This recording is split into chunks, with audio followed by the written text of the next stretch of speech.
El abuelo en casa compartía las finanzas.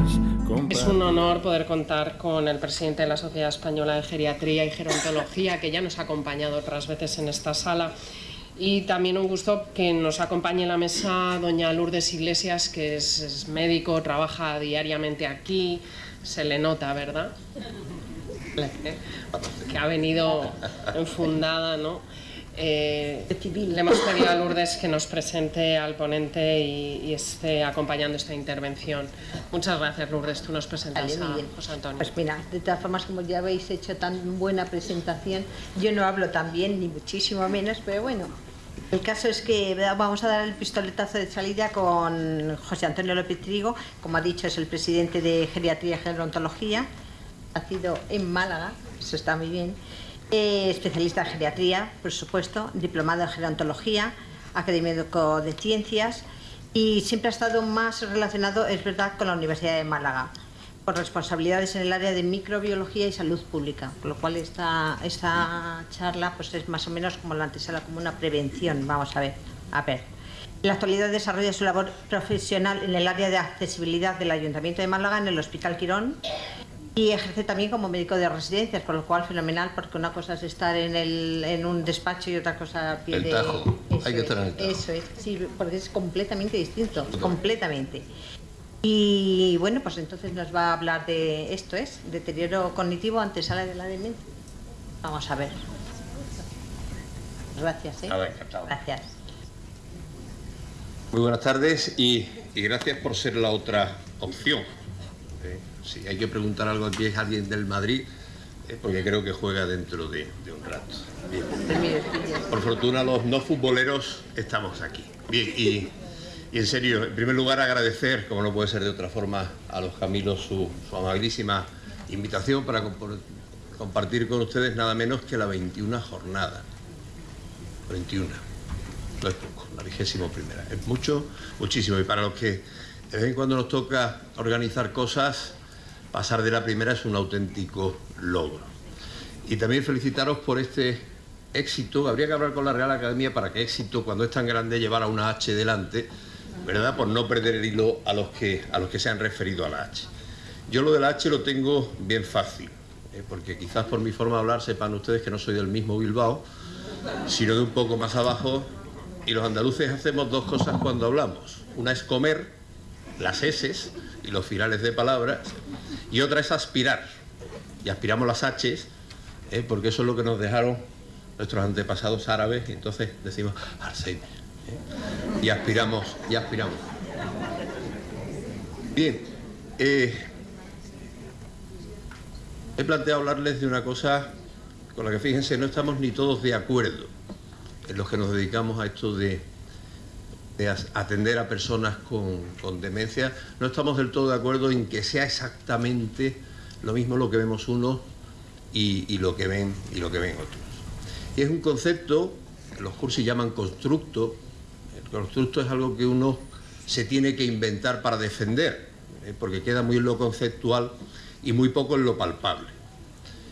Palpable es la enfermedad de Alzheimer, palpable es la demencia, porque tiene una cantidad de manifestaciones tan floridas que cualquiera puede estar de acuerdo en que estamos viendo una persona con un deterioro cognitivo que le impide hacer lo que uno necesita hacer cada día, es decir, lo que uno necesita para ser autónomo, y eso cuando la base es en un problema fundamentalmente de la esfera cognitiva, de la esfera intelectual al principio, pero que luego se acompaña de otras esferas, de la esfera del comportamiento, y termina acompañándose de la esfera funcional, de la esfera física.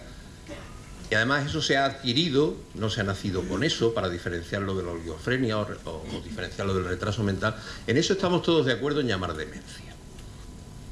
Pero llamamos deterioro cognitivo leve algo que, si utilizamos esa terminología, que es la que viene en los libros, presupone que después del leve hay algo. Con lo cual, quizás la pregunta de si es la antesala de la demencia o no, ese estado estaría resuelto. Por eso hay algunos autores que postulan, como el profesor Martínez Laje, que debiéramos hablar de leve deterioro cognitivo, no presuponiendo que detrás necesariamente haya de haber ningún escalón más. Lo que sí es cierto es que este deterioro cognitivo leve, por cierto, ¿conocen ustedes el término? ¿Han oído hablar alguna vez del término? Sí, ¿no? Bien. Pues lo cierto es que este término, este deterioro cognitivo leve, acompaña al envejecer del cerebro. Y en muchas ocasiones lo va a acompañar de una forma, digamos, sin importancia, porque no trasciende de lo que uno necesita para vivir. Y otra forma va a progresar. En esos casos hablaríamos de leve al final y en los otros hablaríamos de leve al principio.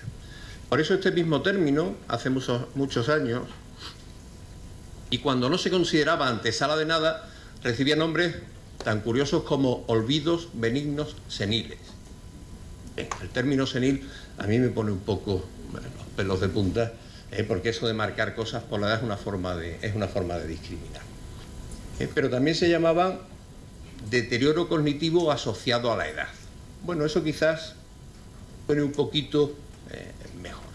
Lo cierto es que este problema, porque termina siendo un problema, es una queja subjetiva, empieza siendo una queja subjetiva. Las personas, yo que trabajo en una unidad de demencia pública y hacemos mucho de mucho de diagnóstico precoz, atendemos quejas subjetivas de memoria. O sea, alguien que dice, oye, que se me olvidan las cosas y quiero que me echéis un vistazo. Bien, lo cierto decía que está apoyando una serie de acontecimientos que ocurren en el cerebro de cualquier persona que envejece, de todos nosotros. Algunos estamos más cerca de que nos ocurra, otros están más distantes, pero esto que vamos a describir ahora ocurre en todos los cerebros que envejecen. Y de lo más característico de un cerebro que envejece, y eso va a repercutir en cómo funciona, en cómo rinde nuestro cerebro, es una pérdida de un fenómeno que se llama neuroplasticidad, que no es más que cuando perdemos funciones, otras zonas del cerebro, otras neuronas, otras células de nuestro cerebro apoyan a las que están perdiendo una función para que esa función no termine exterminándose. Y eso es lo que nos hace que trabajemos la estimulación cognitiva. Eso es lo que nos hace que hagamos rehabilitación con las personas que tienen una lesión cerebral, porque estamos convencidos que si logramos aumentar la neuroplasticidad, la persona volverá a recuperar funciones, la persona estabilizará las funciones que mantiene, o en último caso las personas deteriorarán menos sus funciones o lo harán de una forma más lenta. Junto a eso, que es común, vamos perdiendo esa plasticidad, la vamos perdiendo en todos sitios, la perdemos en la piel, por eso nos arrugamos, las perdemos en las articulaciones, por eso se tornan más rígidas, nos cuesta más trabajo movernos. Junto a esta pérdida de plasticidad aparece una pérdida de masa cerebral. Nuestro cerebro, luego lo vamos a ver en alguna diapositiva y al final les contaré, por si se quieren llevar algo un poco curioso de esto, por si no se enteran de las barbaridades que yo diga o no les parecen oportunas, que se lleven algún ejemplo curioso de cuáles son las diferencias entre los humanos y otras especies. Bien, pues conforme vamos envejeciendo, nuestro cerebro se adelgaza. Se va perdiendo masa cerebral. Y fíjense que esta teoría es antiquísima e incluso durante mucho tiempo se consideró que las personas con cabeza más prominente eran más inteligentes. Con eso teoría en la mano, Ernesto Sevilla, el actor, y servidor de ustedes seríamos premio Nobel de algo, ¿no? Porque tenemos soporte para masa encefálica importante. Pero no iba descaminada. De hecho, había formas de medir la inteligencia midiendo el perímetro cefálico de las personas.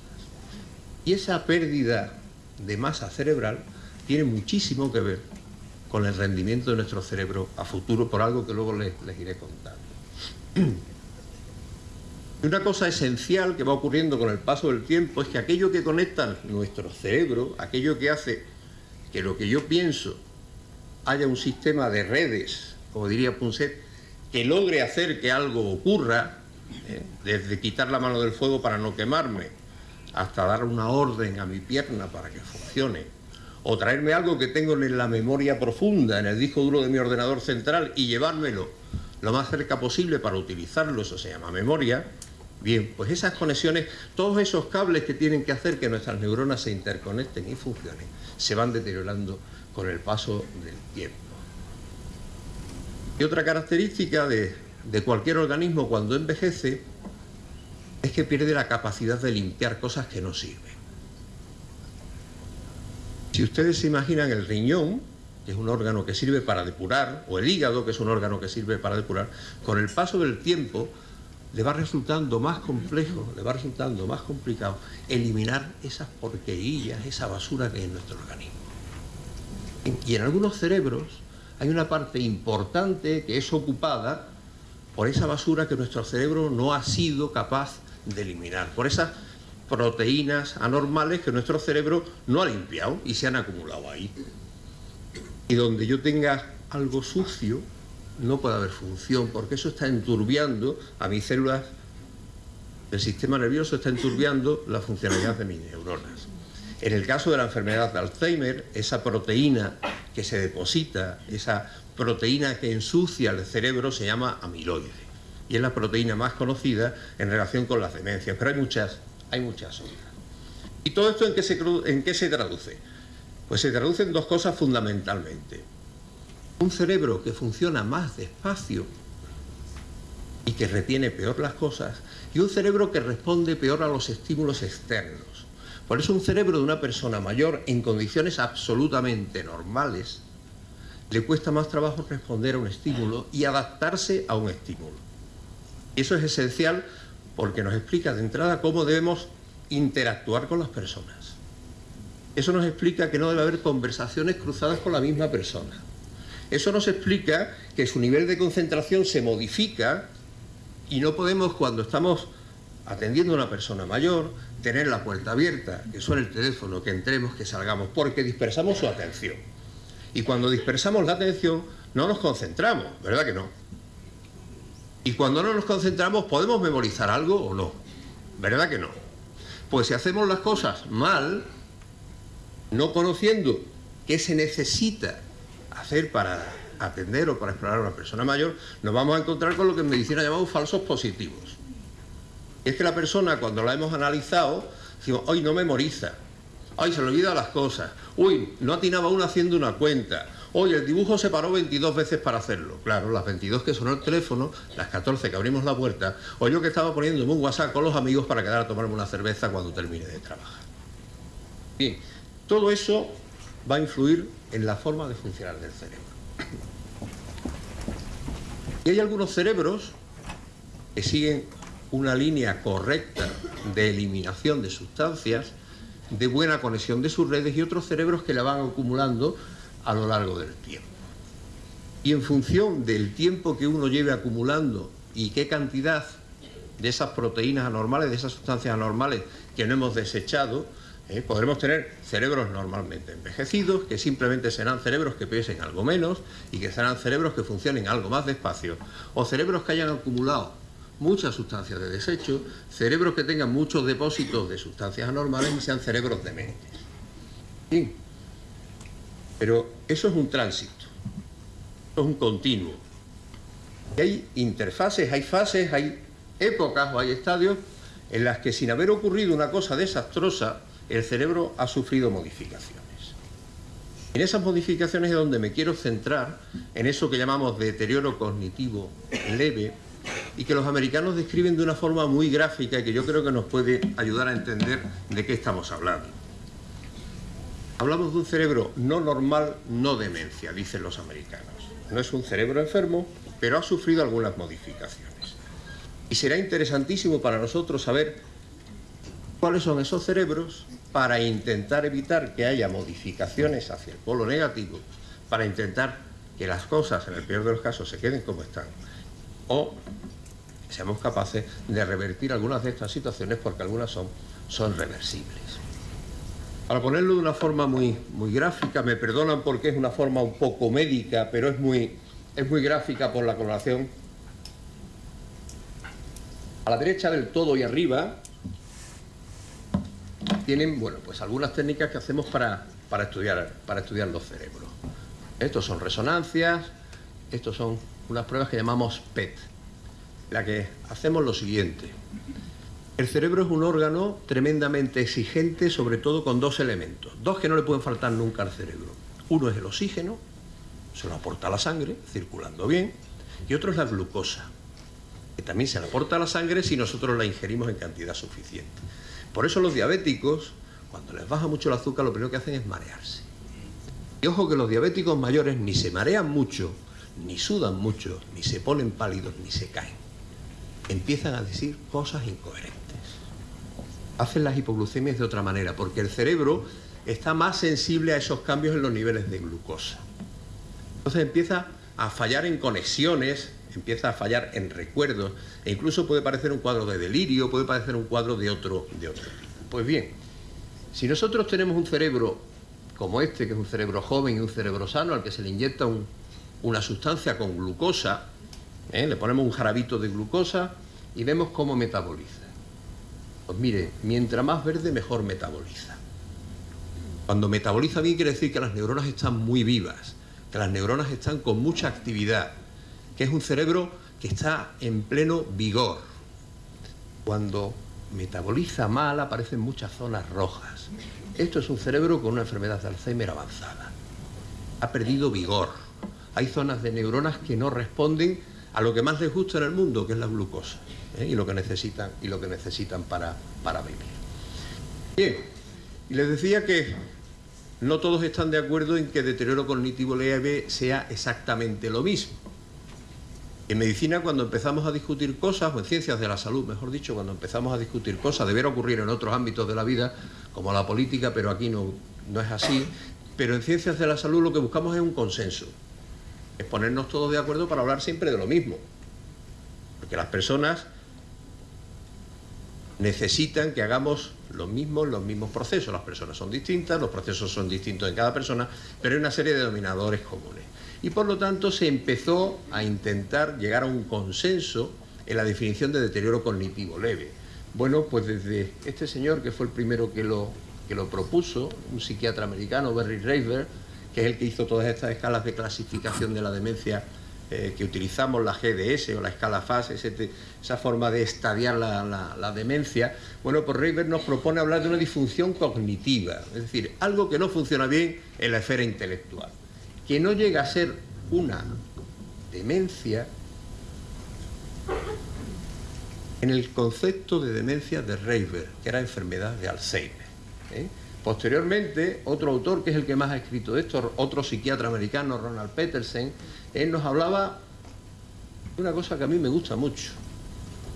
Es algo distinto a lo que uno espera encontrar en los normales.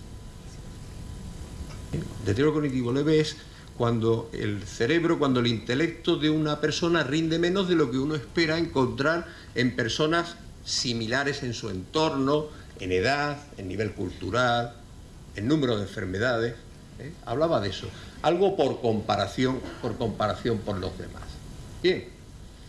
Posteriormente, ya en la primera década de este siglo, en 2003, se deja de hablar de una cosa que siempre se ha relacionado con el deterioro cognitivo leve, que es la memoria. Igual que la demencia, ¿verdad? Al principio la demencia, con la excepción que nos comentaba don José Carlos Bermejo, cuando Alois Alzheimer describe la enfermedad de Alzheimer, en Ausdeuter, en la primera paciente que se describe la enfermedad, en la que la carga de memoria, de pérdida de memoria, no aparece hasta bastante después de otros signos. Esta señora empezó con celotipia, empezó con trastornos de conducta. Bien, pues igual que se ha modificado en la demencia y aceptamos que demencia es mucho más que pérdida de memoria, y a veces la pérdida de memoria ni es lo más prominente ni es lo primero, también se aplica esto al deterioro cognitivo leve. Y se dice que hay un rendimiento más bajo, pero que puede ser en otra esfera que no sea la memoria. Y por último, en 2011 se llega al concepto actual, por consenso, del deterioro cognitivo leve, en el que hablamos de alteraciones de las actividades de la vida diaria que no precisan de ayuda o supervisión de una tercera persona, porque si no ese deterioro cognitivo se llamaría demencia. Cuando algo falla en la cognición e impide hacer lo que uno necesita hacer todos los días y uno pierde su capacidad de autonomía, eso ya lo llamamos demencia. Y que además permite llevar una vida independiente, es decir, una vida autónoma. ¿Y de esto cuánto hay? Porque también ustedes podrán decir, a ver si este nos está contando una milonga y esto no afecta a casi nadie, hay uno de cada 10 millones. Pues no, mire, a los 75 años, entre el 3 y el 20% de la población tiene un proceso de deterioro cognitivo leve. ¿Por qué hay tanta diferencia? Porque unos estudios medían con unos criterios y otros estudios medían con otros. Por eso hay tanta diferencia en la prevalencia, que es en el número de casos que hay de una enfermedad en relación a la población. Y fíjense, ¿y en cuánto aparece? Porque esto sí es importante. No solo los que hay, sino los que van apareciendo. Pues aparecen entre 8 y 58 por cada 1000 personas mayores cada año. Por la tasa de envejecimiento poblacional que tenemos, este número se va a disparar, el número de personas afectadas. Y tiene impacto, además de la esfera de la salud, en la esfera de la autonomía, en la esfera familiar, en la esfera laboral. Bueno, pues no se ha podido cuantificar todavía, pero si hiciéramos analogías con lo que más conocemos de impacto económico, del deterioro intelectual, del deterioro cognitivo, que es la enfermedad de Alzheimer, pues miren, una enfermedad de Alzheimer de promedio cuesta 30.000 euros por persona y año. Porque aquí hay que poner las horas con H de las heroínas y los héroes con H que cuidan a las personas con Alzheimer con H. 30.000 euros al año. Con cifra de 2014 en un estudio que hace la Asociación de Familiares de Alzheimer, que es el último dato que yo he encontrado. Bien, y para los que estamos aquí, a ver, ¿qué probabilidades tengo yo de tener un deterioro cognitivo leve? ¿Cuáles son mis factores de riesgo? Bueno, pues los factores de riesgo están muy bien descritos. El primero de ellos, la edad. Igual que la demencia, la probabilidad mayor que tiene una persona de padecer una enfermedad de Alzheimer no es tener la polipoproteína no sé qué o tener no sé cuánto, es tener 90 años. Porque a los 90 años, uno sí, uno no, de nuestros mayores tienen un deterioro cognitivo. Y cada 5 años se duplica la cantidad de personas que sufren un deterioro cognitivo leve, hasta llegar a los 85, que es donde están los estudios. No hay predominio ni en hombres ni en mujeres. Al contrario de lo que ocurre con las demencias, que saben que son más prominentes en mujeres, ¿verdad? ¿Y por qué? Porque viven más. Efectivamente. Si decimos que el factor de riesgo más importante es la edad, a mayor edad más probabilidad. Si hay más mujeres mayores que hombres mayores, pues es más frecuente mujeres. En el deterioro cognitivo leve todavía no se ha llegado a esa conclusión. Bien. ¿Algún factor genético? Venga, algo que me hayan dejado en mi casa, que no sea una finca o que no sea una letra de una hipoteca. La genética. ¿Tiene algo que ver? Pues hombre, igual que la enfermedad de Alzheimer, aumenta la probabilidad de padecerla en aquellas personas que tienen esa proteína en un gen, la polipoproteína E, concretamente la E4, que es la que se relaciona y correlaciona con la enfermedad de Alzheimer. Cuando vemos personas, cuando hacemos un estudio con grupos de personas que tienen deterioro cognitivo leve y buscamos qué proteínas anómalas tienen, esta es la que predomina. Por lo tanto, la consideramos un factor de riesgo. Bien, y hasta aquí no podemos hacer nada, ¿verdad? Si un factor de riesgo le da, no vamos a hacer que la gente viva menos para que no padezca una cosa, evidentemente. Si otro factor de riesgo es la genética, tampoco podemos hacer nada. Está la proteína ahí, si le da está el gen ahí, estropeado, si le da por expresarse, se expresó. Vamos a ver si pudiéramos hacer algo, por irnos de aquí con algo positivo, para cuidarnos un poco. Hombre, factores cardiovasculares.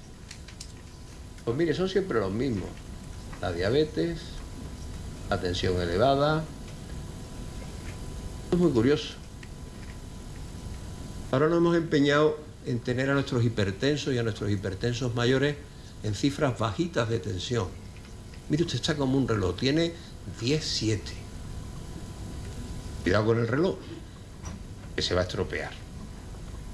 Cuando baja la tensión arterial mucho, nuestro cerebro no recibe toda la sangre que tiene que recibir, porque nuestros vasos, por culpa del envejecimiento, han dejado de ser elásticos.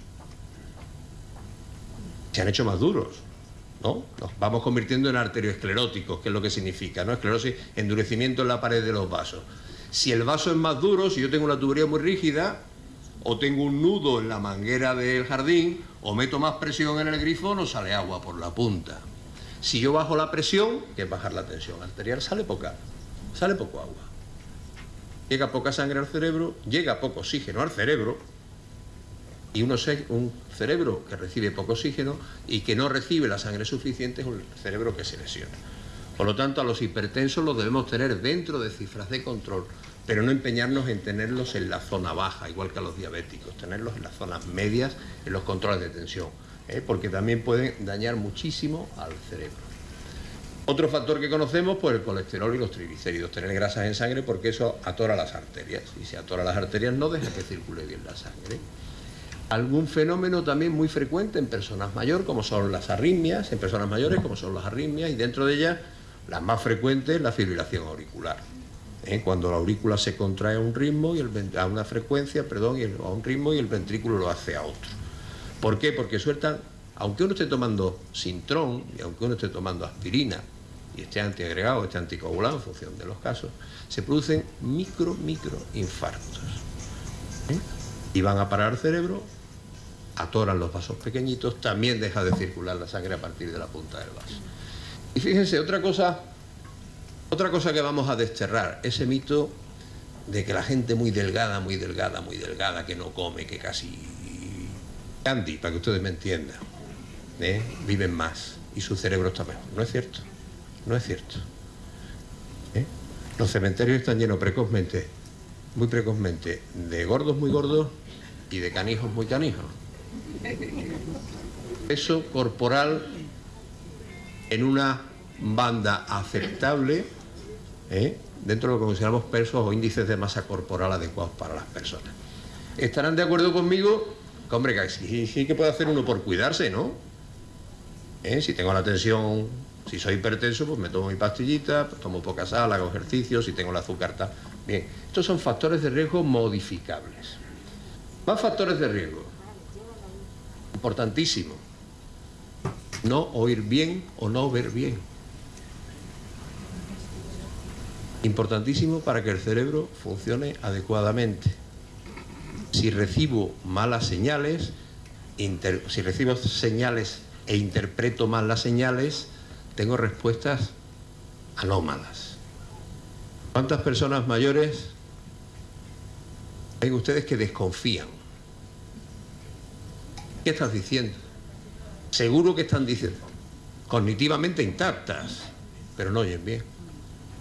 Y si no oyes bien y no elaboras bien, además, el pensamiento, ¿qué ocurre? Una reacción de ira, porque están hablando de mí, ya empieza uno a fabular y a confabular, ¿verdad? Bien, igual ocurre con la visión. Si mi cerebro no interpreta muy bien las cosas y yo no veo bien, y a lo mejor simplemente tengo unas cataratas, que es una cosa que se opera, ¿verdad? Es la primera causa de ceguera reversible en el mundo civilizado y la primera causa de ceguera en el mundo civilizado. Si tengo unas cataratas, mi cerebro no interpreta bien y estoy viendo unas imágenes poco raras, miro una pared blanca un día de claridad y veo unas cosas negras allí que me parecen unos bichos y se me ocurre decirlo, alguno me va a dar un antipsicótico. Mira, está con alucinaciones, ve bichos. ¿Sí? Ven bichos. Vamos, por lo menos en Andalucía decimos bichos, ¿no? ¿Y a usted qué le pasa? Usted es que mi padre ve bichos. Vale. La primera pregunta es, ¿y los hay? ¿Qué puede haber? Bien. Y otro factor modificable, pues nuestros estilos de vida. Hacer actividad física. Actividad física dirigida, programada y bien pensada. No póngase usted a andar. ¿Con qué sentido? ¿Le va a bajar el colesterol o no? ¿Y andar qué es? ¿A qué paso? ¿Cuánto tiempo? ¿Con qué intensidad? ¿Cuántas veces en semana? ¿A qué hora del día? Yo cuando lo veo por Málaga haciendo la ruta del colesterol, que vamos nosotros a los paseos marítimos, y ver la gente a las 3 de la tarde, que como te haya dicho el médico que ande, para meter al médico en algún sitio. Yo lo digo jocosamente, pero es así. Cuando ves a la gente en los parques públicos, en los jardines, con los rompecaderas esos que hay. Bueno, ¿quién le ha dicho a esta criatura que tiene una cifosis porque está osteoporótica, porque lo estás viendo? ¿Quién le ha dicho que se monte ahí? Bien. Sin embargo, nos ponemos muy pesados con las pastillas de la tensión y con prohibir la dieta, porque eso lo hacemos mejor que nadie. No coma, no haga, no. Y en esto no nos ponemos pesados si esto demuestra ser absolutamente beneficioso.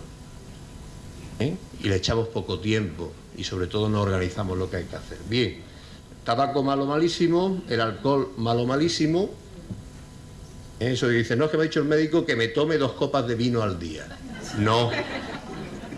Que si tiene usted que beber por narices, que se tome 2 copas, que en ese caso beba 2 copas de vino y hacer posible tinto en el día.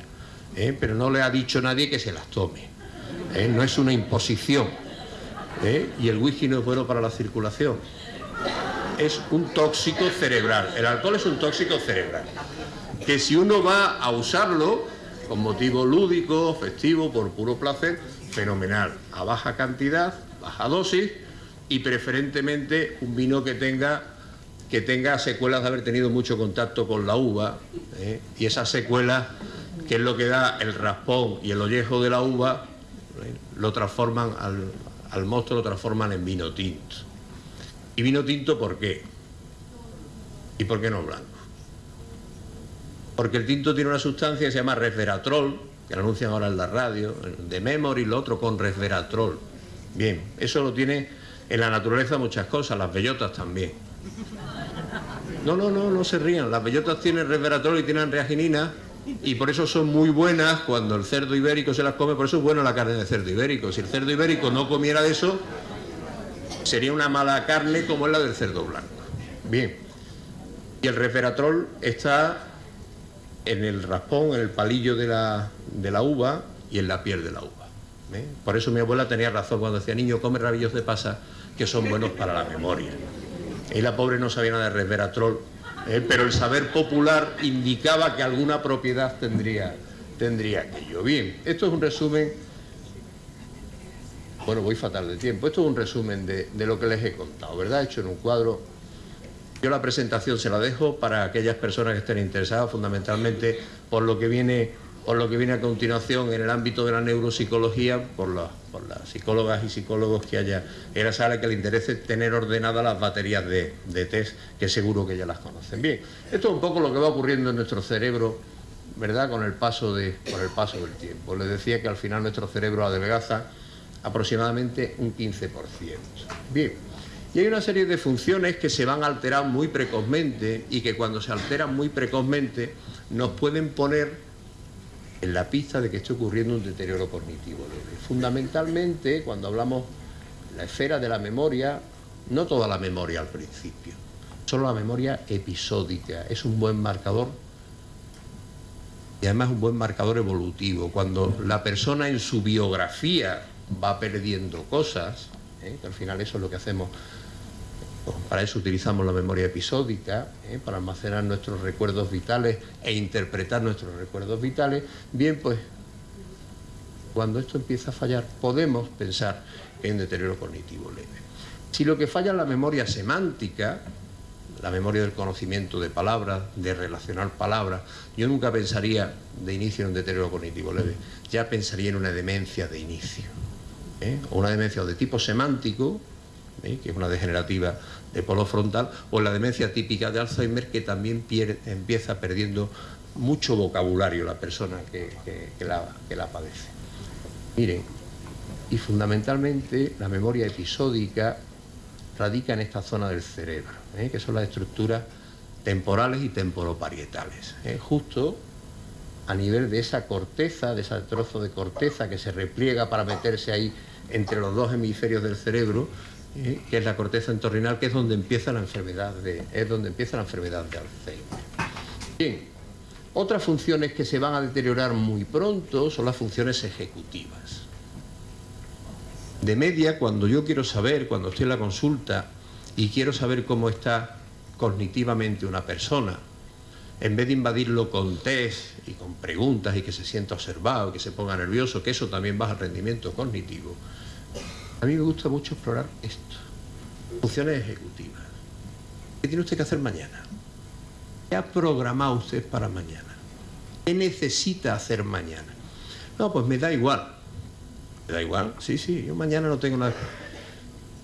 Mañana no es primeros de mes, sí, y no hay que ir por la pensión a la caja de ahorro. No, eso no se perdona, ni eso ni por la receta. Claro, Tenemos que utilizar elementos que estén en la vida de las personas. No le vamos a preguntar la teoría de Descartes para ver cómo está de cognición, porque entonces yo estoy para que me encierren ahora mismo. Hay que utilizar elementos donde los fallos sean perceptibles. Y tenemos que adaptar todo lo que hacemos a la persona, a cómo vive la persona, a qué necesita la persona para hacer, qué ha cambiado en lo que hacía hace unos meses y no hace hoy. Por eso luego vamos a solo nombrar un test que es muy importante, un test que es muy interesante, que es el test del informador. Alguien que desde fuera nos explique cambios, si es que lo sabe. Bien. Por supuesto hay que explorar la atención, personas que tienen la atención alterada por alguna causa, por ejemplo, por tomar un antialérgico, que en esta época del año no es raro. Tienes una rinitis, alguien te receta un antihistamínico para que se te corte la salida de agüilla por la nariz. Oye, eso pone un poco atontadito. La atención se dispersa. Bien, la capacidad visoespacial también es muy importante, porque desaparece precozmente en muchos procesos, fundamentalmente en aquellos procesos que van a ser una enfermedad de Alzheimer o van a terminar siendo una enfermedad de Alzheimer. La capacidad visoespacial es poner cosas en dimensiones en el espacio e interpretarlas. De los que atienden personas mayores con demencia, ¿alguna vez le han visto hablarle al televisor? ¿Alguna vez han oído, ha venido un señor con corbata que ha estado aquí un rato, no me ha dado ni las buenas tardes? Sí. ¿Por qué ocurre eso? Porque se pierde muy precozmente la visión en 3 dimensiones y empezamos a ver en un plano.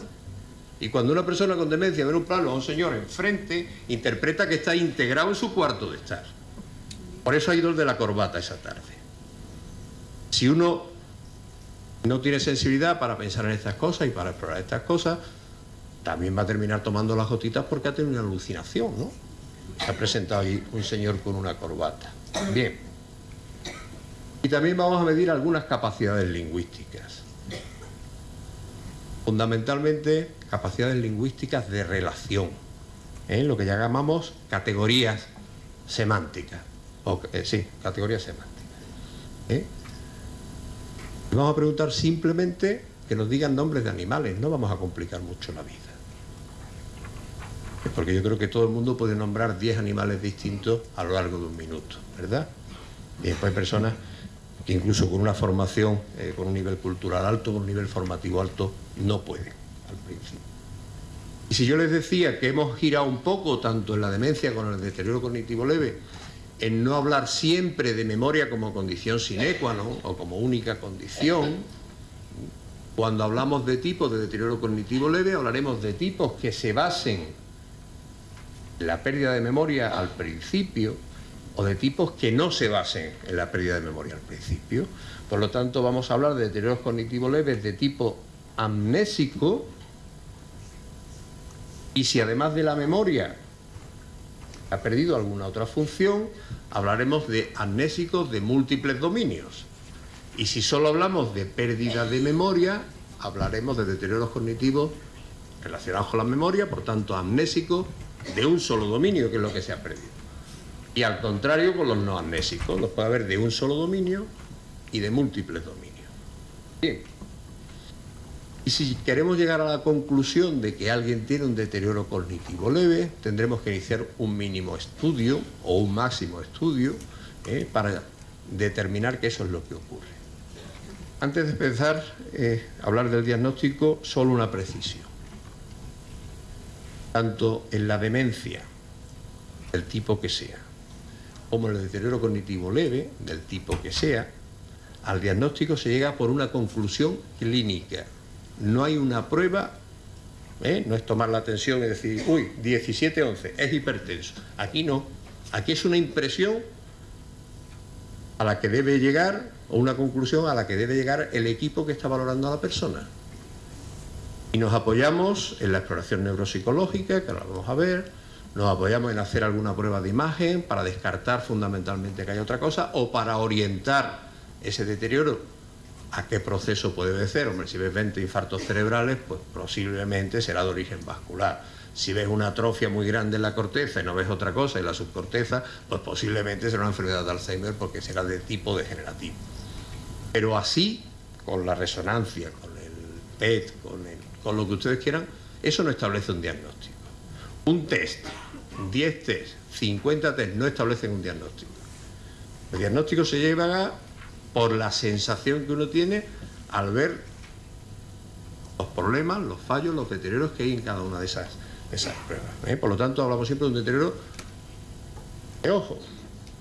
Hablamos de un diagnóstico de ojo, después de explorar y después de analizar a la persona. Bien, y nos podemos apoyar en muchas cosas. Les decía, podemos medir incluso esas proteínas anormales que se van acumulando en el cerebro. Ahora ya las podemos medir, está todo el día en el periódico, no sé por qué, porque llevan 8 años en la calle, un test para medirlo en sangre periférica. Hasta ahora, para medir las proteínas esas anormales, no le íbamos a quitar un trocito de cerebro a la gente. Podíamos hacer alguna prueba para ver si estaban depositadas en una zona o en otra, como esas que han visto ahí, o le podíamos pinchar en la médula, extraer el líquido, ese que baña todo nuestro sistema nervioso central, líquido cefalorraquídeo, y ver si estaban ahí las proteínas. Hoy también lo podemos hacer en sangre, con una extracción como para ver el colesterol, y podemos ver si hay alguna de esas proteínas que estén por ahí. También podemos hacer una valoración funcional muy exhaustiva, a ver si ha perdido alguna función en las actividades de la vida diaria. Fundamentalmente, y al principio, cuando hablemos de valoración funcional en personas que no tienen una demencia, pues tendremos que ir a ver pruebas, a ver actividades de la vida diaria más complejas. Tienen que ser las instrumentales e incluso las avanzadas, que son todavía más complejas. No vale simplemente con que uno sepa dónde está y qué hora es más o menos. Tiene que ser mucho más lo que miremos. Y vamos a mirar interrelaciones sociales. Si la persona se está retrayendo de su ambiente. ¿Por qué? Porque tiene pérdidas que le impiden o seguir una conversación, o concentrarse en la lectura del periódico y hacer un comentario, o seguir una película en la tele después de un anuncio y se pierde uno y pierde el interés por la... Está deprimido. Ya no quiere ni ver la tele. Ojo, igual no sabe qué está ocurriendo en la tele.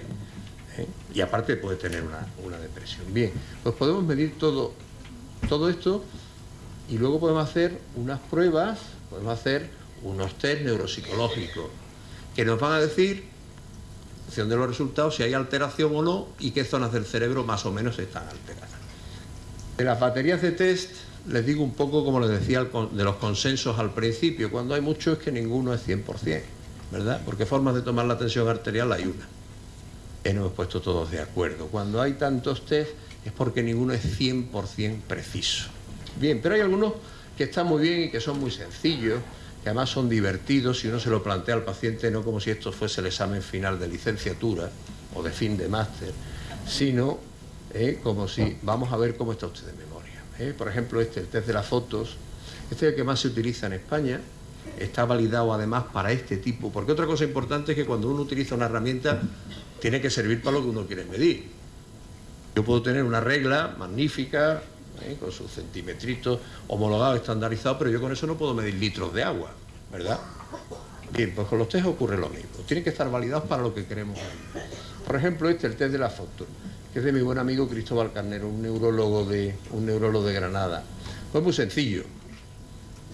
Le enseñamos unas láminas a las personas, a la persona que vamos a explorar, le decimos, mire, usted aquí tiene usted 6 cositas. Venga, y le quito la lámina. Y ahora le voy a preguntar a los meses del año al revés, o le voy a preguntar cómo se llaman los nietos. Le voy a preguntar una tarea distractiva, algo que lo distraiga un poco del recuerdo de las láminas, a ver si las ha recordado. Por cierto, ¿se acuerdan de lo que han visto? No. Bueno, el bajo nivel de concentración puede ser por la tabarra que le está dando el que les habla. Bien, bueno, y hacemos unas puntuaciones. Había una trompeta, sí. Están diciendo por ahí trompeta, había una trompeta, sí. Y había una fruta, ¿qué fruta era? Bien, bien. Díganme uno de los 3 naipes que había. Yo tampoco me lo sé, porque las láminas las enseño todos los días, pero las veo poco. Bien, otro test que es sencillo, el test de alteración de la memoria, se llama TAM, con la arroba en medio. Bueno, este nos viene muy bien para una cosa. Cuando yo tengo a alguien que se queja de pérdidas de memoria continuamente, y le preocupan mucho, y está muy preocupado por eso. Mire usted, a mí se me olvida, pim, pam. De entrada, cuando me dicen eso, digo, tiene una depresión. Porque tiene conciencia de enfermedad, tiene conciencia de trastorno. Las personas con demencia tienen una cosa que se llama anosognosia, que es que no reconocen lo que tienen. De hecho, cuando les preguntamos, muchas veces, en la consulta, en la primera consulta, bueno, Manuela, ¿y usted por qué ha venido? Dice, no sé, me han traído mis hijas. Aló. Y el que viene, no vengo, pues mire usted, yo llego a la cocina, abro el frigorífico y no sé qué voy a coger. Las llaves no sé nunca dónde las he dejado. Bien, este test nos sirve para distinguir quejas de memoria que no están soportadas por un problema de memoria de un deterioro cognitivo. Le dejo un test interesante, también muy sencillo. Es este que tienen aquí. Yo les dejo todos los test por si tienen interés en ver alguno de ellos, no entramos a comentarlo. Este test que se ha hecho muy conocido, el Eurotest, que también es del mismo autor del Fototest, de Cristóbal Carnero Pardo, para mí tiene un problema nada más. Hay personas que todavía no se han situado en el euro, personas mayores, malo, porque llevamos muchos años conviviendo con el euro. Y segundo, que exige cierta habilidad mental y cierta rapidez de cálculo, porque al final le tenemos que decir que nos vaya haciendo montones con monedas y vaya sumando cantidades con monedas. Pero para personas que tienen un nivel cultural medio-bajo, sirve perfectamente. Bien. Este otro test, que es el test episódico, que es de otro buen amigo mío. Yo no he traído solo test de mis amigos. Cuidado, lo que pasa es que estos son los que están más validados. Este es de un neurólogo malagueño, Tomás Ojea, que lo ha validado, está publicado y muy bien refrendado. Y es un test muy sencillo, que se basa en preguntarle a la persona a qué hora ha salido usted de su casa para venir aquí, qué hora es y cómo ha llegado hasta aquí. No es de una alta complejidad. Y luego ya viene con lo que le gusta a mi amigo Tomás. ¿Qué comió usted ayer? ¿Qué comió el domingo? ¿Qué cenó anoche? Son muchas preguntas relacionadas con la comida. ¿Qué comió de primero? ¿Qué comió de postre? Bien, pero eso es memoria episódica. Esa es mi biografía de ayer.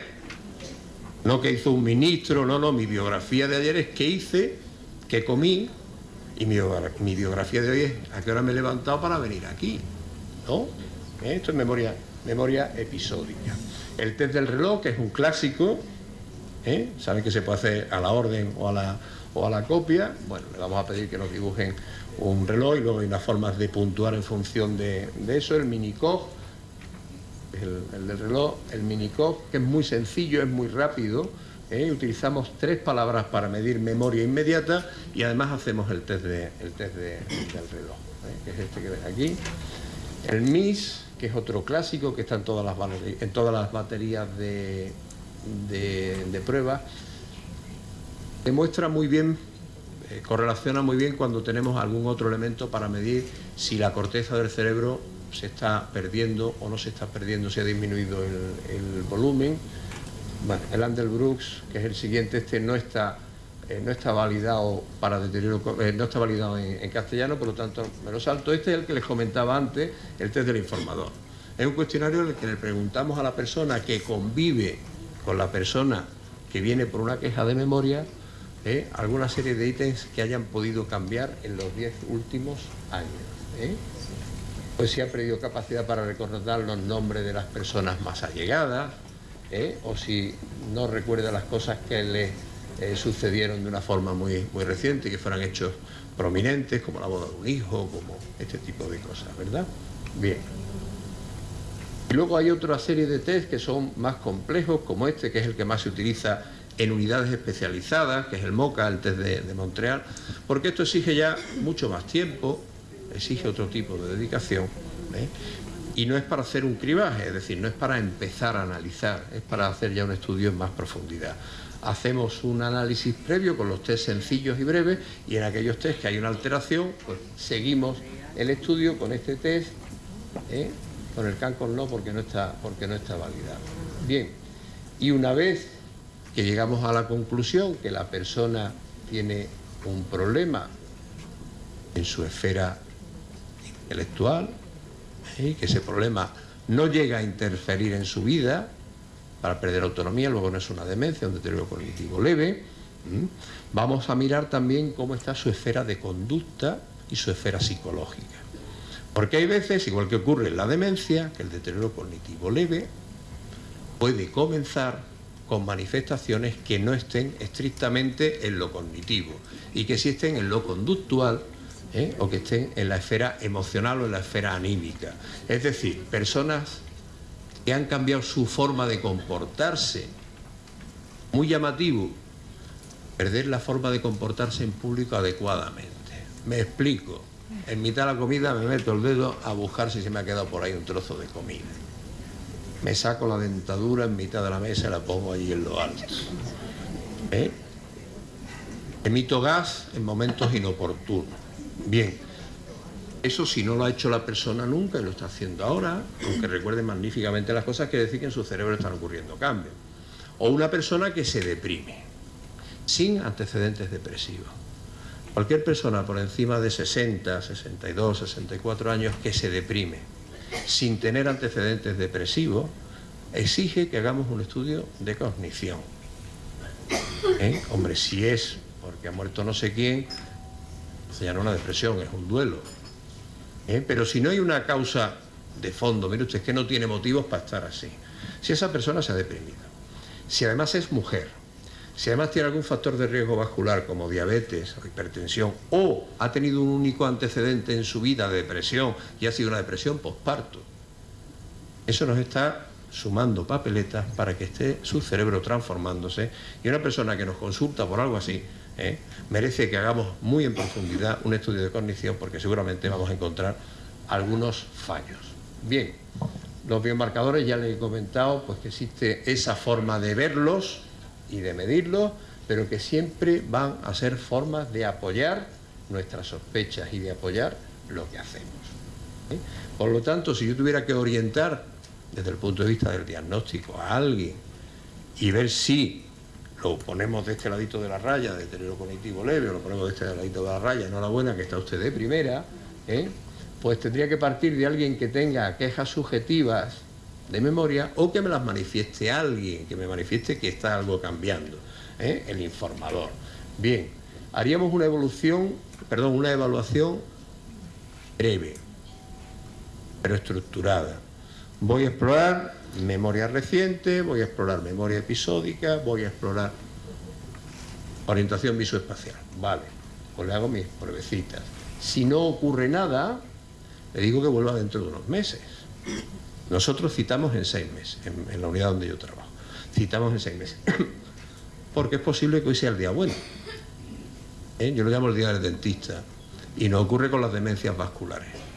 Mire usted, está fatal, no se acuerda de nada, y ese día viene el vascular en el día bueno, ¡pum!, y te clava un té, y la familia ya aterrada diciendo, o los que están muy agitados, el día de la consulta te dan un abrazo y 2 besos, el día del dentista, ¿no? Vas al dentista, no sabes qué muela te duele, y llevabas todo el fin de semana rabiando. Bien, si no ha ocurrido nada, reevaluamos a los 6 meses, perdón.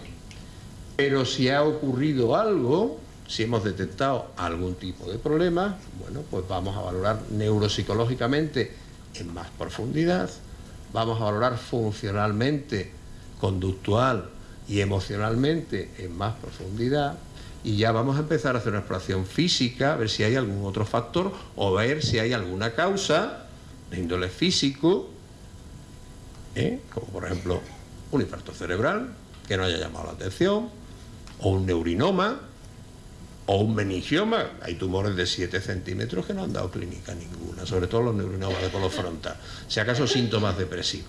Bien, pues ya merece la cosa que vayamos afinando un poco.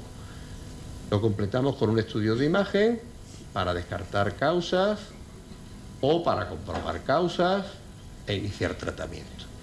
¿Y qué hacemos? Pues empezar con terapias no farmacológicas, estimulación cognitiva, entrenamiento cognitivo, rehabilitación cognitiva, técnicas de reminiscencia, técnicas de musicoterapia que van fenomenalmente bien, por muchísimos motivos. El primero, por la socialización, e incluso técnicas de apoyo personalizado y psicoterapia individualizada, intervenciones sensoriales, porque hemos tenido que ver si la persona está oyendo bien, ve bien, e intervenir aquí. Y, por supuesto, ejercicio físico, actividad física programada. Hay un estudio muy reciente, de hace unos meses, de una revista de mucho prestigio, en el que se demuestra que hacer ejercicio físico contra resistencia, 2,5 kilos las señoras y 4 kilos los señores, con un brazo, con otro, y la misma presión en las piernas en una bicicleta, estimula el cerebro más que hacer sudokus y crucigramas. Hacer ejercicio físico contra resistencia, eso no es pasear, es contra resistencia con un poquito de peso, que nos cueste algo de trabajo.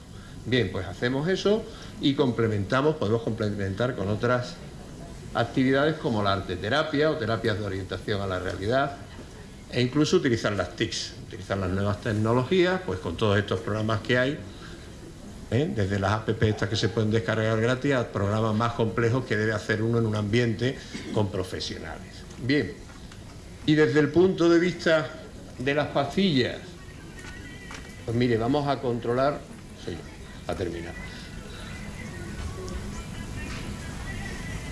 El de terminar, que tengo el teléfono, el despertador. Bien, vamos a controlar todos esos factores de riesgo que hemos dicho que puede tener la persona, y en el mercado ahora mismo solo tenemos un fármaco que tiene alguna indicación para mejorar estos estados, que es un extracto de ginkgo biloba, que por otro lado es el fármaco que más se ha utilizado en la historia para intentar mejorar la cognición. Lo único que ahora sabemos que hay que utilizarlo pues purificado, y a una dosis distinta. El resto de los medicamentos no han demostrado nada, salvo la aciticolina, cuando el deterioro cognitivo se produce después de un ictus, y solo en 2 meses, con lo cual no hay una indicación clara más para que nos esforcemos en todo lo anterior, controlar factores de riesgo y utilizar terapias, psicoterapias y neuropsicoterapias que mejoren el rendimiento de la persona. Bien, hay algo escrito en intervenciones con nutrición, sin milagros porque aquí no los hay. Se utilizan los omega 3, lógico. Si mejoro el ambiente circulatorio y disminuyo las grasas circulantes, mejoro todo lo que ocurre en el cerebro. Oiga, ¿eso es para prevenir la demencia? No, eso es para que mejore el rendimiento de su cerebro. No voy a curar nada, pero voy a mejorar el ambiente cerebral, el ambiente circulatorio cerebral. Algunas mezclas, algunas vitaminas, pero todo sin una evidencia que soporte que yendo a la farmacia hace uno más, que yendo al mercado, luego yéndose a dar un paseo o a sentarse con las amigas y con los amigos a hablar, que eso también estimula el cerebro y muchísimo. Todo este tipo de palabras. Y bien, y para terminar, les decía que lo que va ocurriendo en nuestro cerebro es que se nos va adelgazando un poco, y que fruto de ese adelgazamiento pues nos dejamos en el camino neuronas y redes. Les decía que se relaciona, y se ha relacionado siempre, el coeficiente intelectual con el tamaño de la nuez cerebral, ¿verdad? Y evolutivamente pues se considera seres más inteligentes a los que tienen el cerebro más grande. De hecho, a los humanos nos creció la cabeza para que nos cupiera el cerebro. Sí, es así. Cuando íbamos a 4 patas éramos microcéfalos, los homínidos que nos antecedieron, el Homo antecesor. ¿Cómo se llamaba este? No, el Homo sapiens somos nosotros, un poco mejorados y afeitados, pero eso somos nosotros. El Homo antecesor, que no me salía bien, pero pues era microcéfalo. Cuando hemos ido creciendo, nuestra cabeza ha ido dando de sí para albergar el cerebro. De hecho, los niños chicos son casi todos cabezones, ¿verdad? 1/3 de su longitud es cabeza. Y luego hay otro fenómeno, que es que cuando algo va a caber mal en un sitio, la naturaleza lo pliega y lo repliega. ¿Cuántos metros de intestino tenemos? ¿Y en cuántos sitios? En 12 metros. Estamos envasados al vacío. No, en serio, por una cosa que se llama peritoneo, que cuando se rompe sale un follón enorme, porque se mueve la tripa, ¿verdad?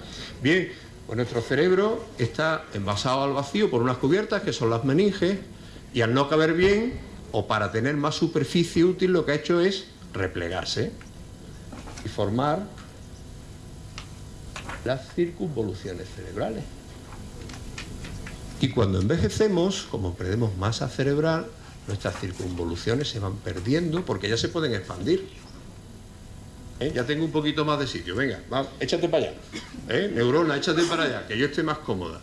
Pero eso es porque se ha atrofiado la corteza. Cuando se atrofia la corteza, y cuando el grado de atrofia es alta, aparecen fundamentalmente demencias de tipo degenerativo. Bien, y le decía que tenemos un cerebro muy grande, pero fíjense, ¿qué cerebro le parece más grande, este o este? ¿No están? Están a tamaño real. Comparación tamaño real. ¿Y cuál le parece más diferenciado? ¿Este o este? Este cerebro pesa de media 150 gramos más que este. Este es de un humano. ¿Y saben de quién es este? ¿De? No, yo del cerdo hubiera puesto otra cosa. Es de un delfín. Ah, ahora todo el mundo sabe que el delfín es muy inteligente. Bien, y fíjense, ¿por qué está tan separado?